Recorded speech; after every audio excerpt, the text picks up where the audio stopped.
Welcome back to Grunt Style Foundation's Giving Tuesday Year in Review. We are on part 3 of sharing our year in review here at the Grunt Style Foundation.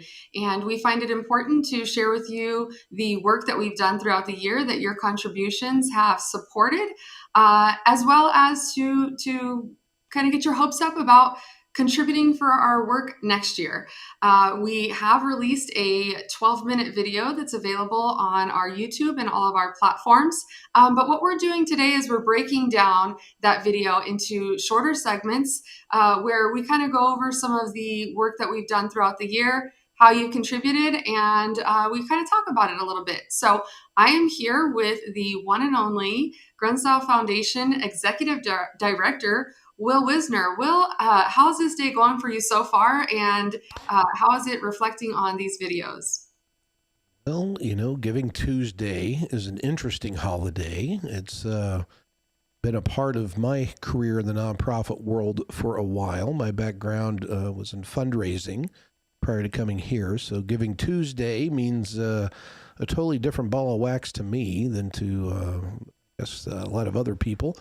Just think of it as the day of advertisements for who you're going to support for the year. And for me, it's it's that big day. Got to get all the things ready for. So, yeah, I'm happy it's here. We need it. The annual appeal stuff is important because it's what funds the operations of the mission.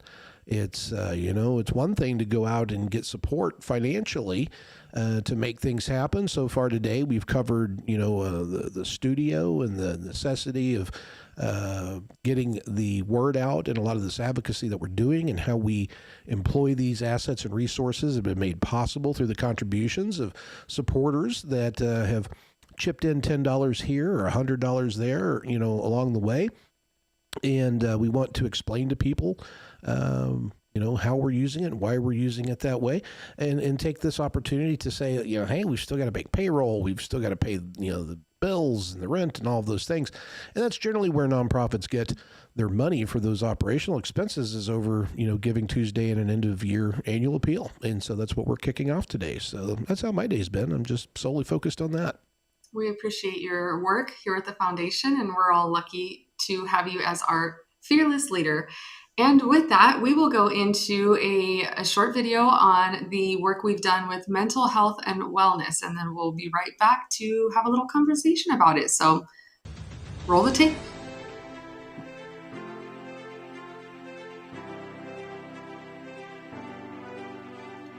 My good friend and brother, Mr. Carlos Duran, Justin Zakharevich, and my other good friend and brother, Mr. Jalen Garnett, Miss Noelle Robinson, and Noelle is the owner of the Sound Spa. Mr. Chad Caton, and Chad is the National Field Director for the Conservative Caucus. Our friend Dr. Scott Kahneman, Mr. Jason Fellows, my good friend Sean Tucker, Dr. Trey Warren. He's also a former naval flight officer and Top Gun graduate.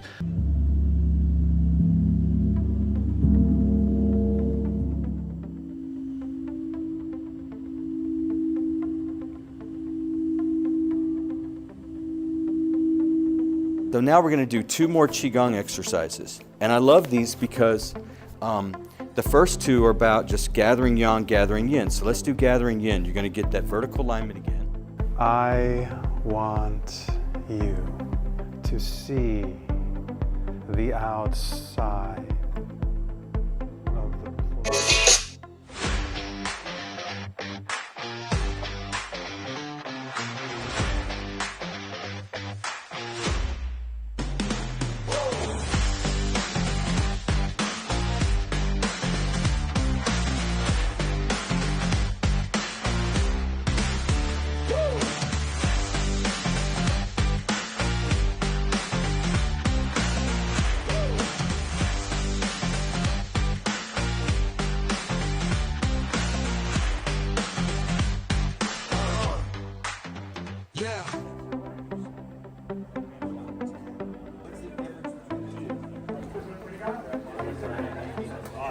I'm ready. I've been waiting for months to be able to get on the river. I think of a better way to calm my mental health than to be out on the water, enjoying the sun and the Ozarks of Missouri. Good to go. Today is my first official day, enjoying Irrelevant Warriors of Missouri. I've met people from Tennessee, from St. Louis. This is my 4th IW event, and I made more friends this one than I have all the other ones combined. You find yourself, exactly through Irrelevant Warriors. It's 100% always going to be a part of my life from here on out.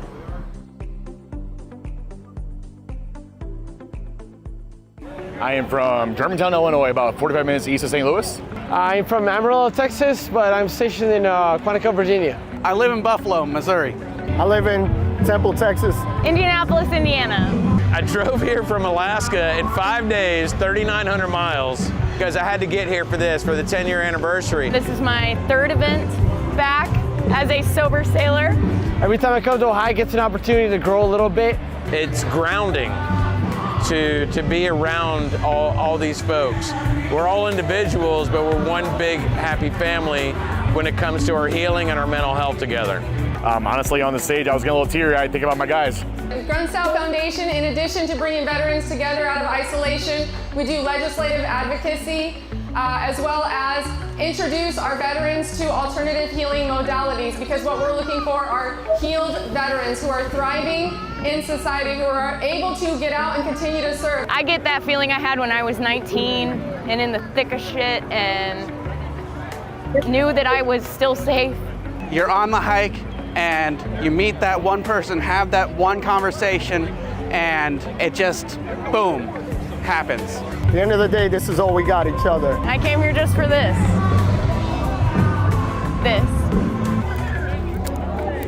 I love you guys so much.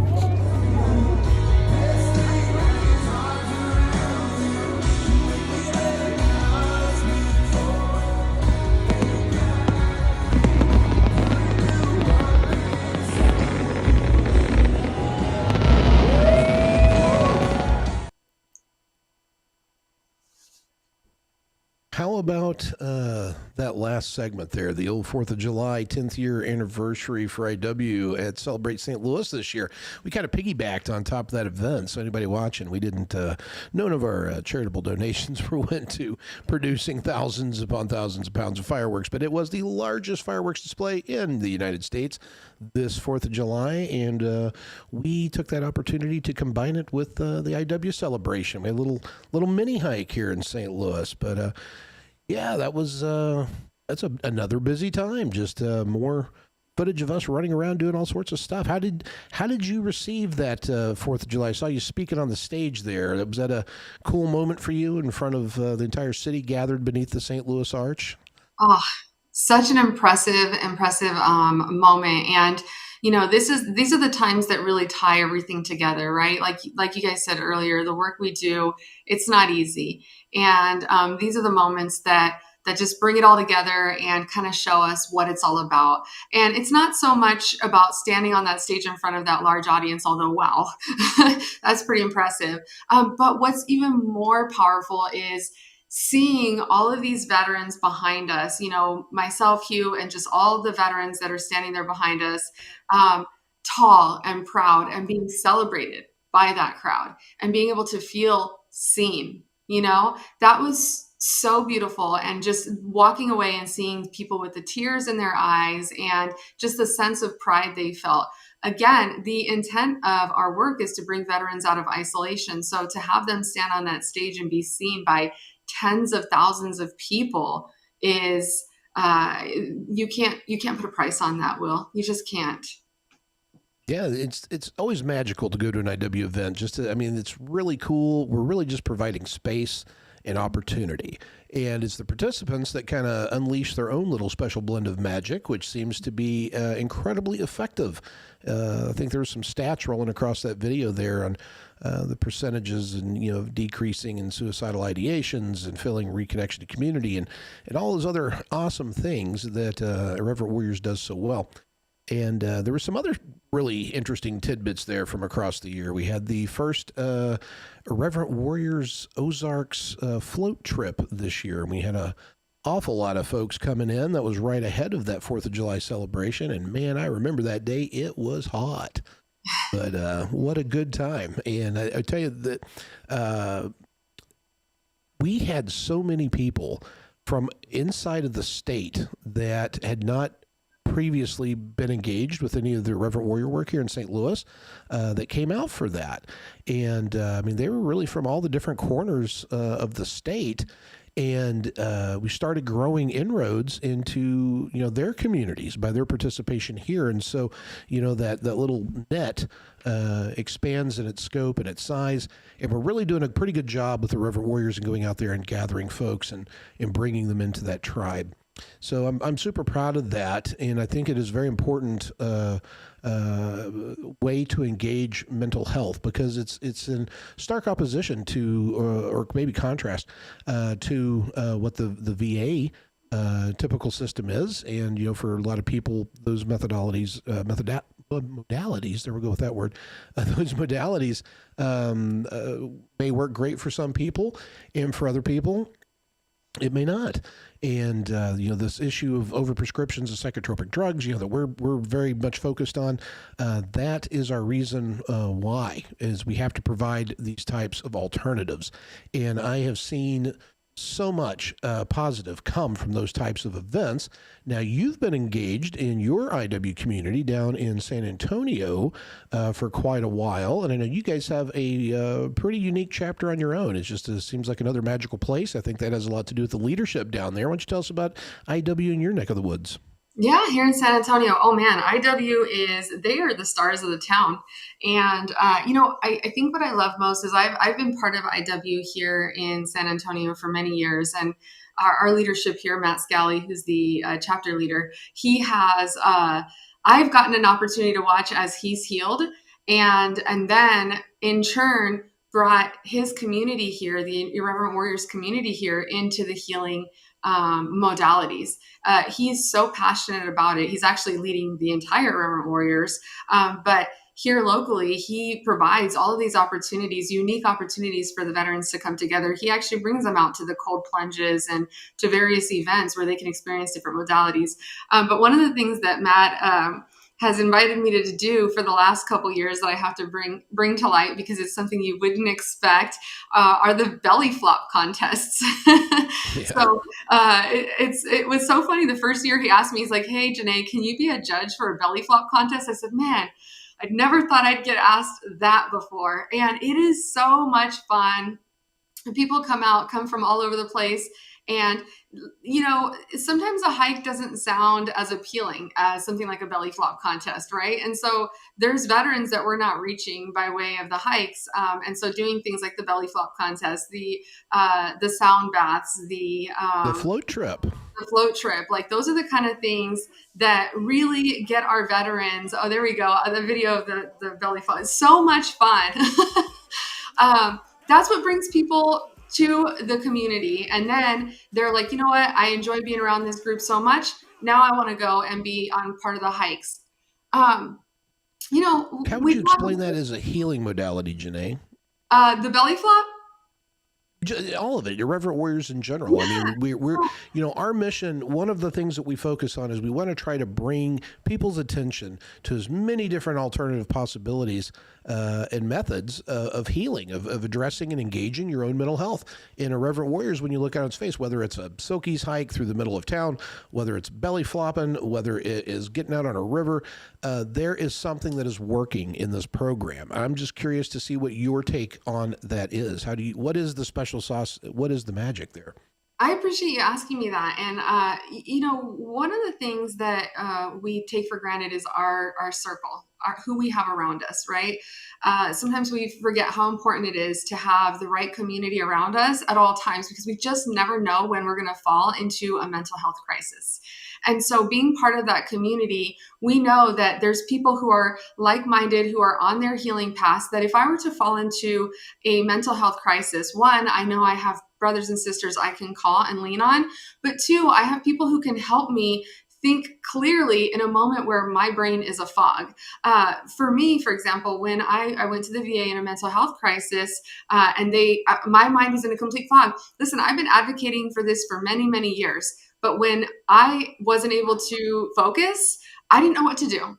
And I went into the VA and they tried to prescribe me antidepressants. And thankfully, because of the Irreverent Warriors and because of this community, I had a circle that I could fall back on. And that circle was able to come in and say, hey, listen, Janae, we know you. We know that you don't necessarily need these. Let's talk through this. Let's just talk through it and tell us what you're going through. Tell us what your situation is. We kind of talked through it and they said, well, all right, let's break this down. First, you need to work on this.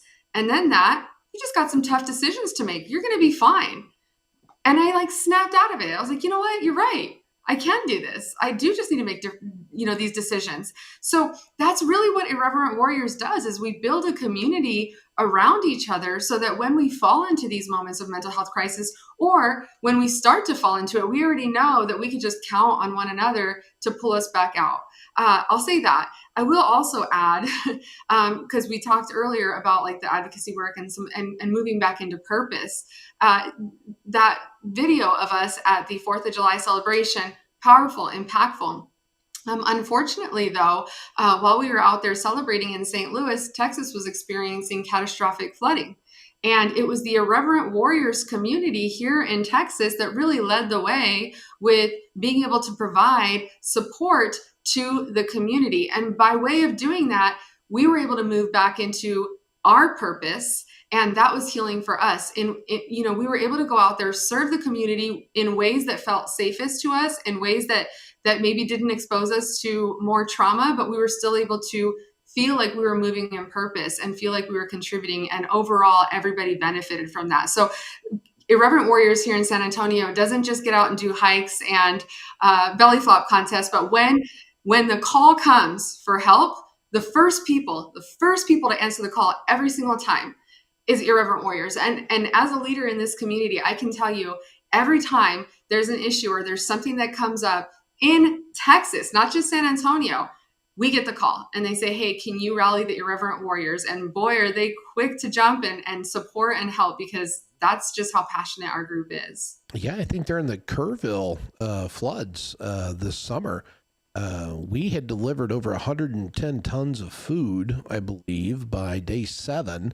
And that was around the time that some of the more professional organized groups that are designed, for this kind of work, were able to, kind of come in. So we were very blessed to be able to kind of try to pave a landing pad for them to bring in, greater assets as a follow-on. So that was a really cool experience just to watch that all happen. Now, we did that in partnership with the VFW. They're our title sponsor, for Irreverent Warriors, and we've got a great relationship going with them.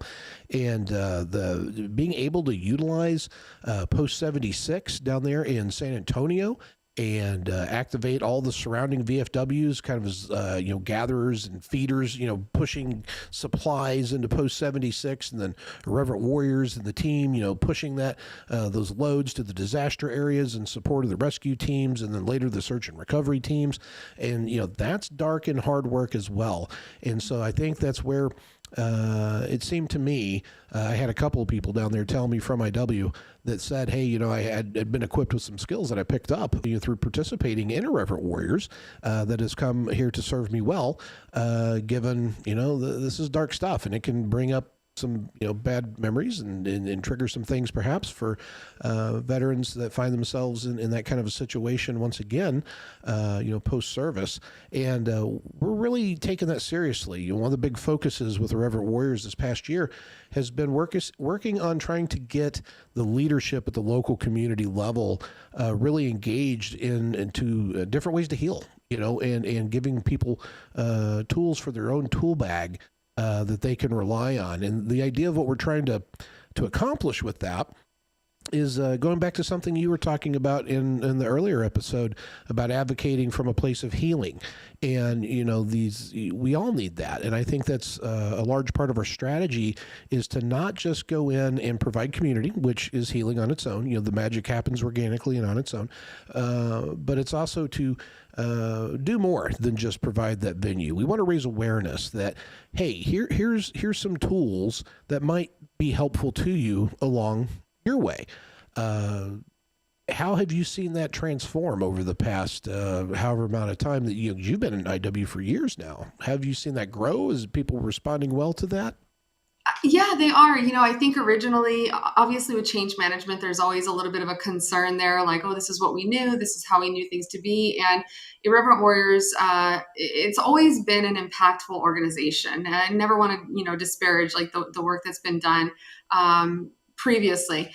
However, there was a lot of like partying that was happening, and some people found it possibly could a little bit more challenging to be part of it. And so now we welcome, people who still want to have a good time and party, but we also have, bracelets for those who don't want to drink. And we have a very strong policy that if you don't want to have any alcohol, nobody bothers those people who have those bracelets on. There's no peer pressure. And you're starting to see the conversation evolve.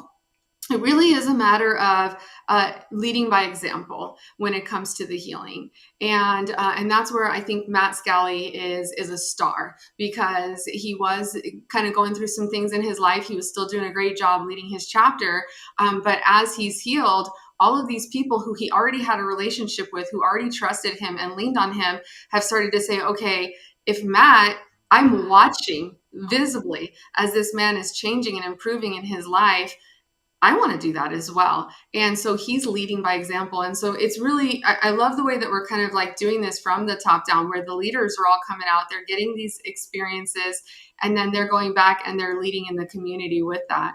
And it's just been a beautiful thing to watch. And now it's not a taboo conversation. It's not a weird conversation. It's what we do. And we're proud to be that. And I see a lot of pride out in the community with the Irreverent Warriors teams, because they feel like, we're proud to be part of this healing community at this point.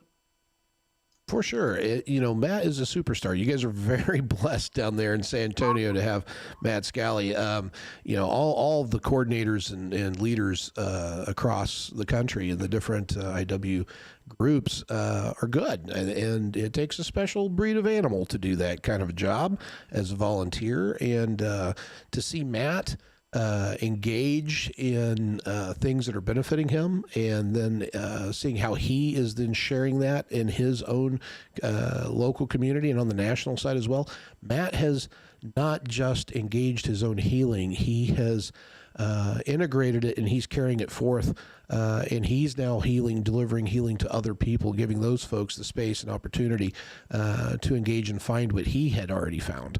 So, man, and what a workhorse, dude! I tell you what, you can pick up the phone any time, night, or day and call Matt, and he'll show up. So he's just that reliable. Everybody in the community knows that. Everybody here in San Antonio knows that if they need support, they can call Matt, and he'll make sure that absolutely. Yeah, he's the best, man. We could not have done that work in the Texas floods if it had not been for the IW team. I mean, the way that they stepped up the first day, they showed up, I think it was 10 trucks showed up to take those supplies up there. And we were there, I think, from like 9 in the morning until who knows what time at night, all of us just out there delivering these supplies very first day. And it just kept going. And that team never says no. They always come forward. So he's leading a great team. Well, the final thought here on this video for this segment, we started out the video by showcasing all of the folks that we have had on our podcast that we call Triangular Compass.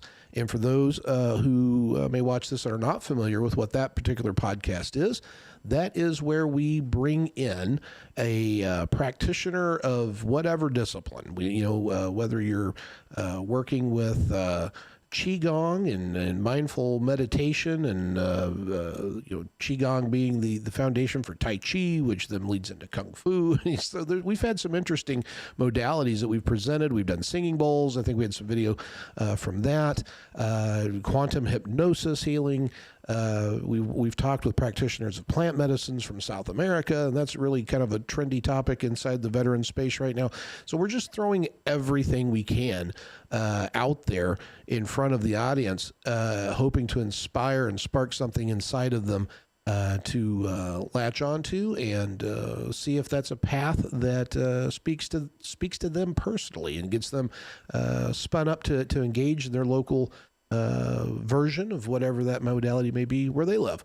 So that's what that part of the video was. So we're going to wrap this episode up here and get ready to move on to episode 4, which will be coming out in a little while for a live stream, and that one's going to be focusing on integration.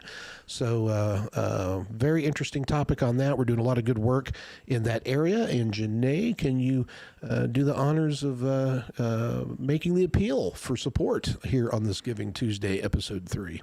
I sure can. And, just a reminder that those community partners that we're bringing out, that's, the work that we're doing and the funding that is provided to us, it supports our ability to also help these community partners and to get the word out about their work as well.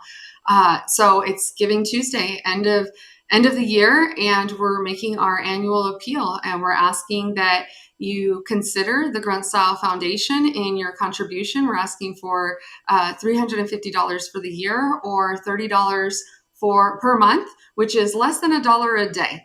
And if you are interested, we also would like to remind you that we have a new shirt that has come out today, and it is called the, are you going to pull it up on the screen? It is called the Fuck Big Pharma shirt. We are going against the status quo. We're rejecting the status quo, and it's the overprescribing that is killing our veterans. It's no joke. It's a serious issue. However, we want to make sure that we make a bold statement, and we make sure we go out and we let the world know that we're not gonna accept this any longer. So, if you'd like to grab a shirt, that 100% of those proceeds also go to the Grunt Style Foundation, and you'll be walking around making the same statements the rest of us are, which is fuck Big Pharma. Right on. Well, that brings us to the end of the top of this podcast. So, people can go and show their support at gruntstylefoundation.org/donate, or you can head over to gruntstyle.com and pick up your very own Fuck Big Pharma t-shirt and support the mission by way of fashion. So that's all we've got for this particular episode here on this Giving Tuesday. We will be back again here shortly, probably about another 30 minutes or so. We'll do the final live stream. We'll be talking about integration and how it makes the world go round. So we will see everybody then.